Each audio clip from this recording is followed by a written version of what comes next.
Alright, it's time to start getting ready for to go tractor pulling. I'm just gonna get the 1800 ready this afternoon. And then tomorrow we'll get the 270 ready. It ain't gonna take long, but all I gotta do to this is put the stack weights on and the duals on, shorten the drawbar up, put the pulling hitch on, and I gotta leave my 3-point tree on there for the time being, because hopefully Saturday afternoon or Sunday morning, one of the two, we're gonna, as long as he's got the other tractor out of the barn, we're gonna go over to my uncle's and get that equipment out of there. But so I'm gonna need that yet. But with that being said,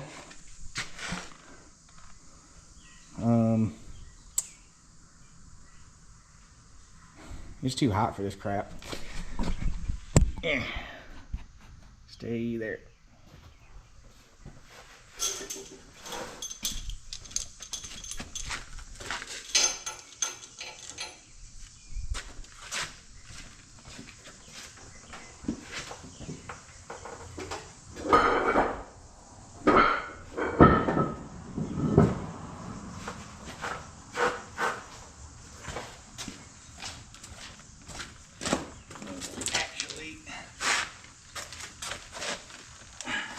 Not that it matters, more of an OCD thing, but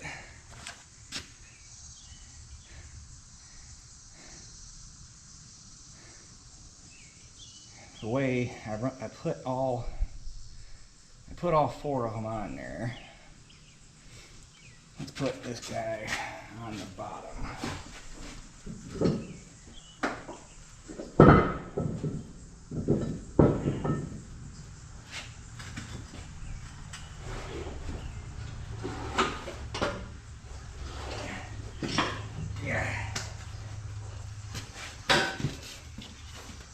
Okay.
These look cool, but suitcase weights are so much easier.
Okay, there's that. All right, let's slide the drawbar in and get the hitch put on.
It's gonna be really nice not having to hurry up and switch hitches in between classes this year.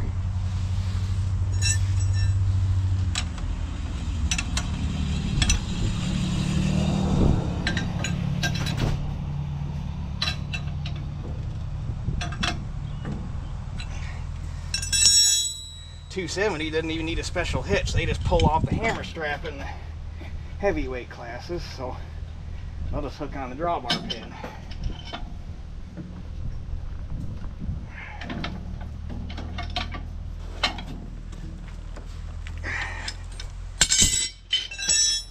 I'm trying to remember if I ran this this was laying with the hitch.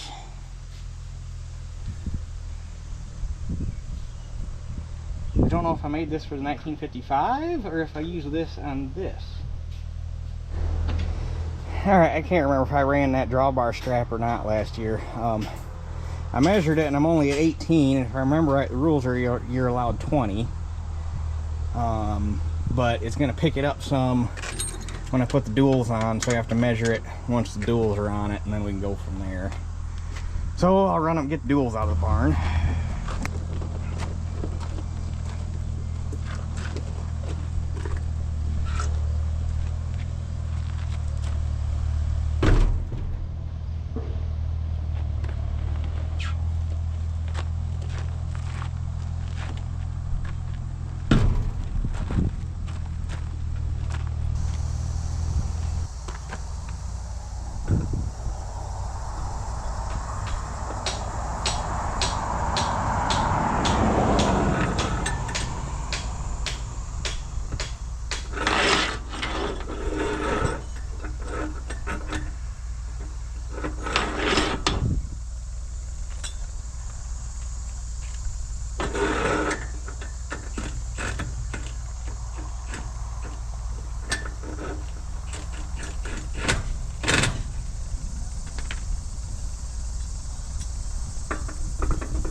Alright, that one's ready to go. Kind of like I figured, you put the duals on it, that picks the back end up 2 inches, and that gets my drawbar up. It is right at 20, so, and that's legal height. So, apparently I used that drawbar strap on the 1955. I can't think of what else it would have been for. So, anyhow, I think that's all I'm going to do for tonight. Tomorrow morning we'll get Elanor down here and get the oil changed in that front gear case, and there's a couple things I want to, I guess, button up, for lack of a better term, to see. Got to figure out where the water got in that front gear case, if they're still getting water in that front gear case. So I want to change the gasket on the front filter housing, and there's a breather too, like a breather hose that goes between the dipstick tube and the top of the gear case. I want to change that hose. Just look around and see if there's anything else that could possibly be letting water in. And if it's not those two things, the only other thing I could think would be the shift linkage seals. But those have a guard over top of them, so it's hard to believe that water could get down if it's got, I don't know. Do not know. Or it still could just be residual water left over from the first oil change, if there's stuff in the clutch packs and wherever it could, I don't know. Do not know, but anyhow, I guess we'll catch you guys tomorrow. All right, we're gonna work on Elanor today, get her ready to go pulling. I just got a couple knife heads ordered for the sickle mower. I'm just gonna get some new old stock Oliver ones, that way I know they fit. I was measuring the sickles Dad had last night, and he's got two different ones. One of them, the bolt pattern's the same, or the rivet pattern, or the hole pattern, whatever you want to call it, and the other one is just ever so slightly narrower. But he only ever had that forward mower, so I don't know. It wasn't giving me confidence in ordering one for a knife head for a forward mower, and they're cheaper to buy the new old stock ones anyhow. So I got that coming, and then Monday I'll call Webb and order the Pitman latch and whatnot. Actually, real quick. This thing doesn't use a drop oil, but still doesn't hurt to check. We're good. We're good.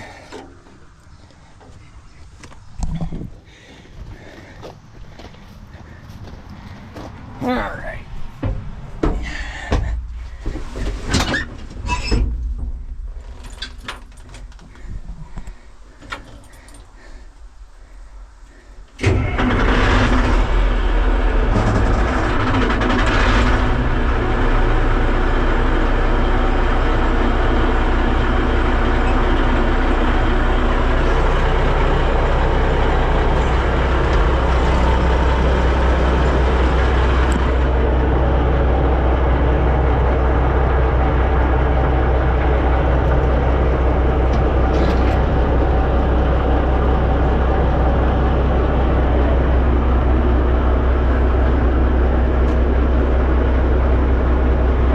Enough, it's not doing it right now, but I did notice when I had this over at my house washing it up that at times the fuel gauge does start working correctly. So I'm guessing I probably have to pull that sending unit out, clean up all the connections, and probably crimp a new wire on the end of crimp a new end on the end of the wire, and maybe it'll start working correctly. I don't know, but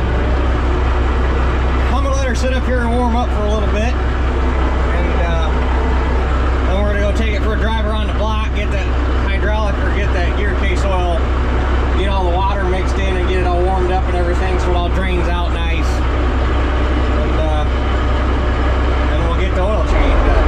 All right, she's warmed up.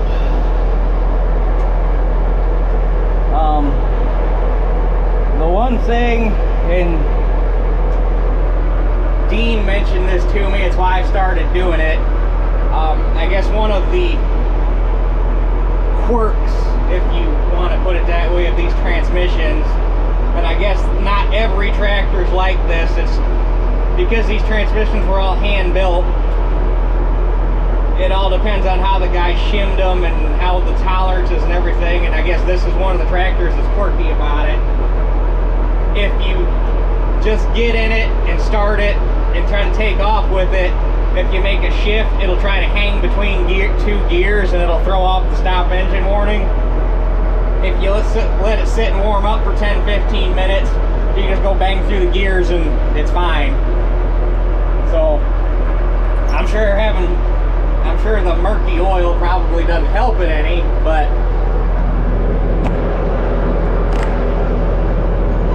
letting it warm up does make a difference.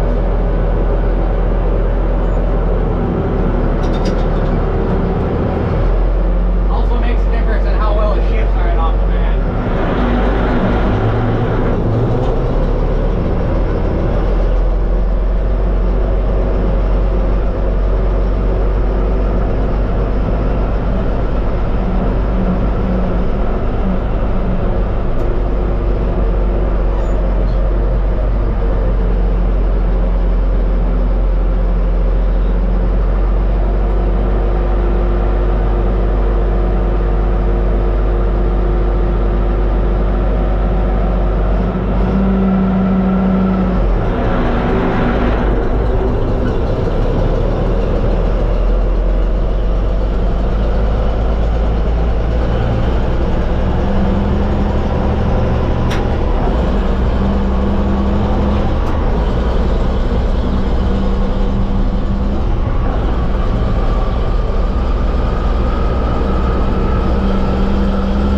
tractor for a lap, that's probably, you know, 5-6 miles. I just ran it. So we should be good to drain some oil. And then I want to change this hose and the gasket on the breather. And I guess we'll look and see if there's any other suspicious places that look like water could infiltrate, but I can't really think. I mean, there's all sorts of holes in, well, I shouldn't say all sorts, there's several holes in the top of that transmission housing for various things. So Lord only knows.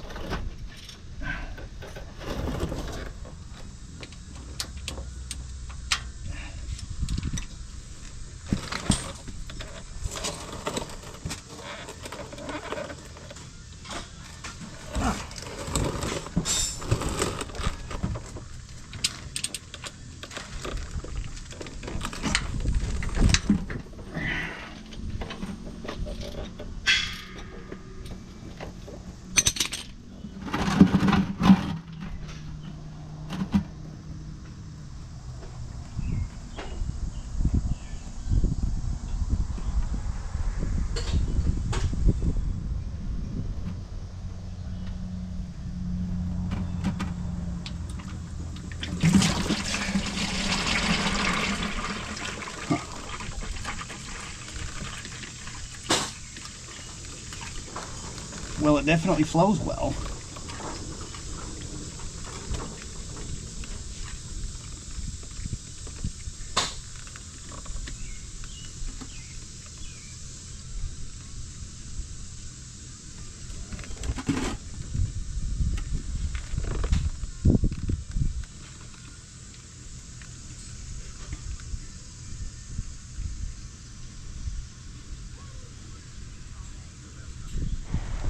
All right, I got all the oil out of it. It's sitting there draining or dripping. Gonna let it sit there for a while. It was not like it was seriously over full, like it had a crap ton of water in it. It's supposed to hold 23-24 gallon, and that's probably about what I took out of it, because that would be bucket number 5, and then that little tiny bit out of the dry sump in the power shift. So I mean, basically what's supposed to come out of it is what came out of it.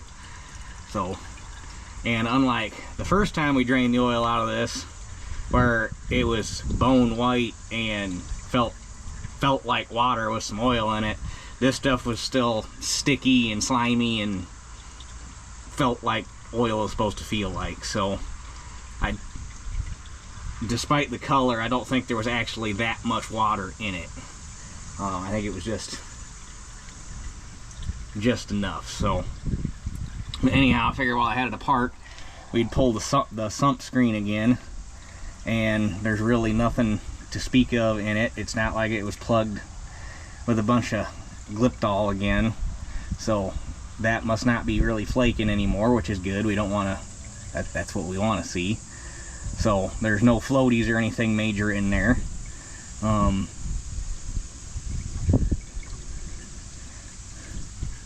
So I can clean this up, stick it back in, and then we can change the filters while it's draining.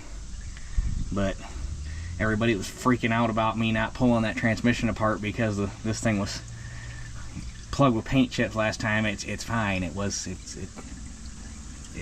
fine. Making mountains out of molehills. So let me clean this up, stuff it back in, we'll do the filters.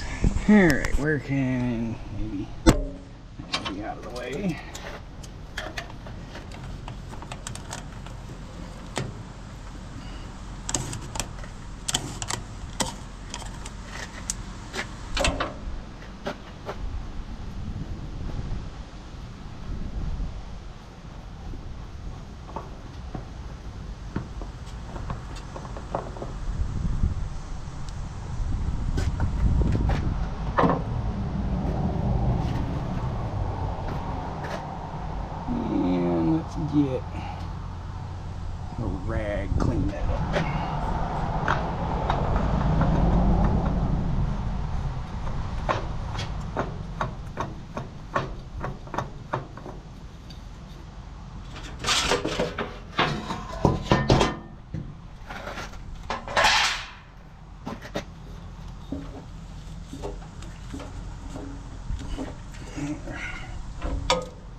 weird angle to get on by hand. There we go.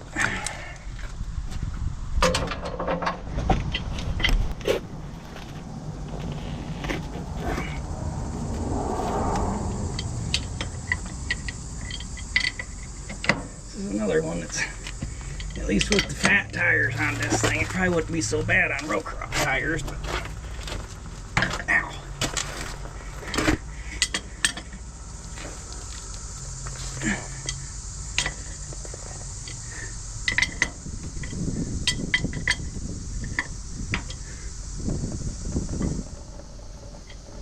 Alright, all the oil's out of it, both filters are changed, suction screen's checked, plugs are back in it. So now we're ready to start dumping oil back in. But contemplating getting something to eat first because I'm kind of hungry. We'll see.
All right, we're full on oil. A little over full, but we still got to fill both filters and whatever else might have run dry while we were draining it, so we're good. So we need to replace this hose. And while I was here fiddling around, I noticed all three of these bolts in this bracket and the two bolts in that hold this guard on are loose. So we're gonna take those out, put new lock washers on them, tighten those all back up, and then replace the gasket on the breather cup bracket, whatever you want to call it. So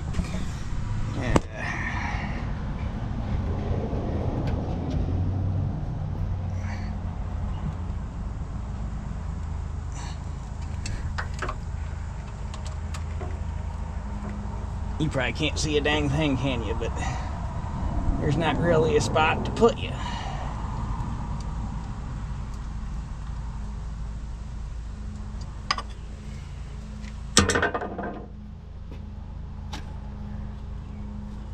Well, that wasn't very tight at all.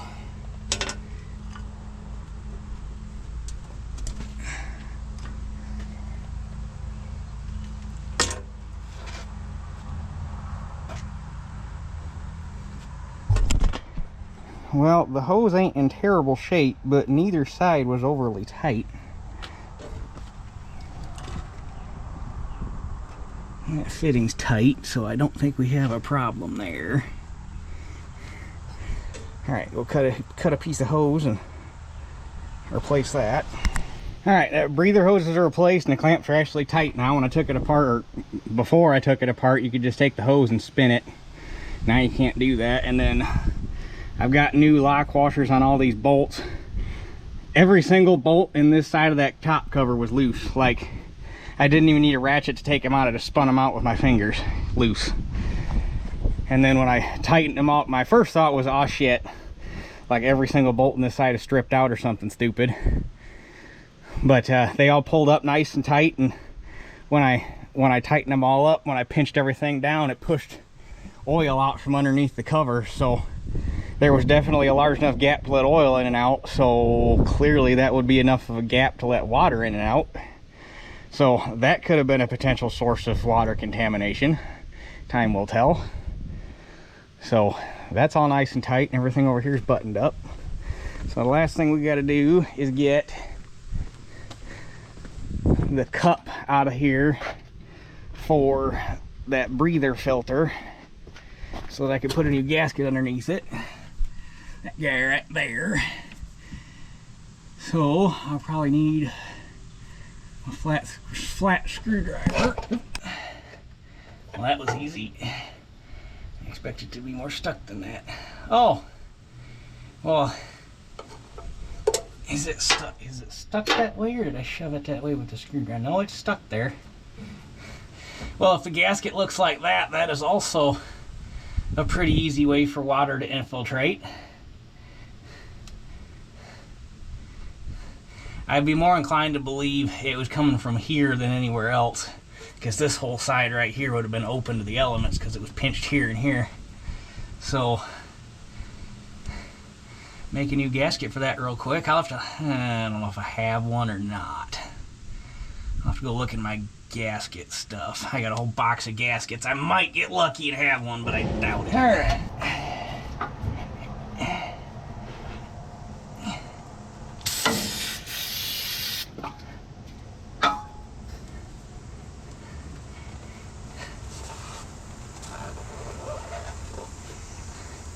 Hopefully that was the problem. Otherwise, I'm out of ideas.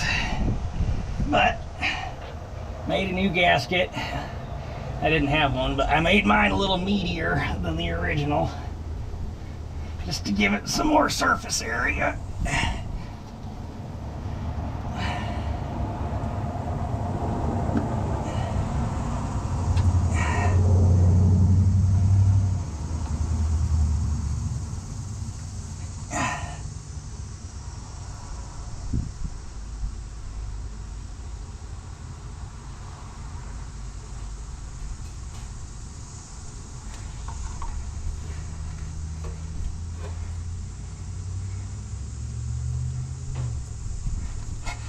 So,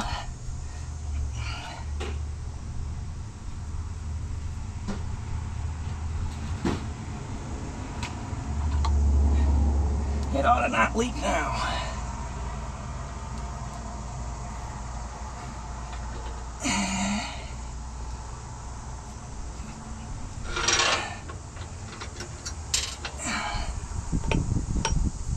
And then I am also, see if this bolt's long enough, otherwise I brought one that's a 1/4 inch longer.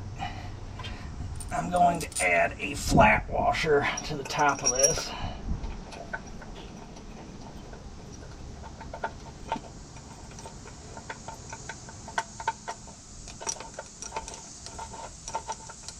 Alright, where's the hole? There it is. Put that flat washer on there so that it is less likely to oil can.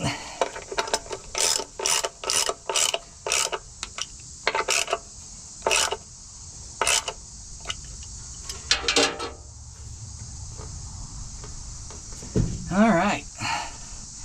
Hopefully that solves that problem, but as bad as that, or as poorly placed as that gasket was on that cup, the very first time I went to power wash this thing after I put it together, I put water in there, and then every time it rained after that, and then the 2 times I power washed it again after that. So, and I changed, well, on the rear end I had to replace the cup and the gasket because the filter, the cup, and the gasket had all rusted completely through. This one was perfectly fine and appeared to be stuck to the gear case, so I guess I didn't even think twice about it. Could potentially be a problem, but I guess it was. So, well, as bad as the oil was in this front transmission housing, we'd have probably ended up having to change it regardless, so.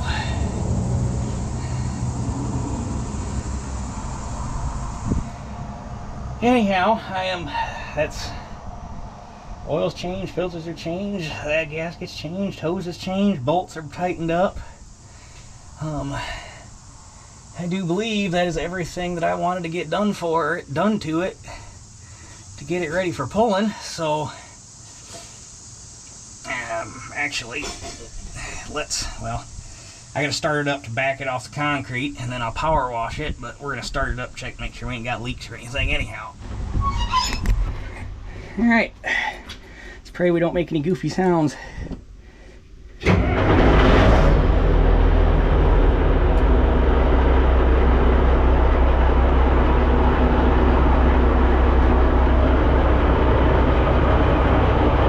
All the pressure switches went off, so she primed up already.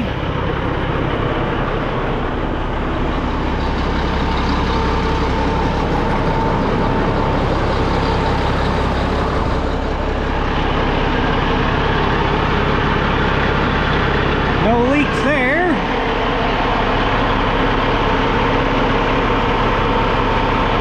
No leaks there. Let it sit and run for a minute before I try to move it, let it get all the air worked out, and hopefully we're good.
She got a quick bath just to wash all the bird crap and the oil off from doing the change, and should be good to go, fingers crossed. Cleaned my windows again because they were all water spotted, and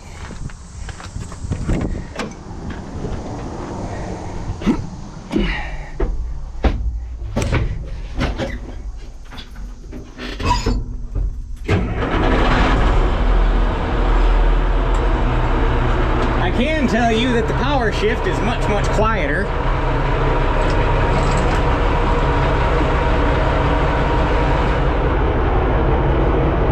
So that's nice.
All right,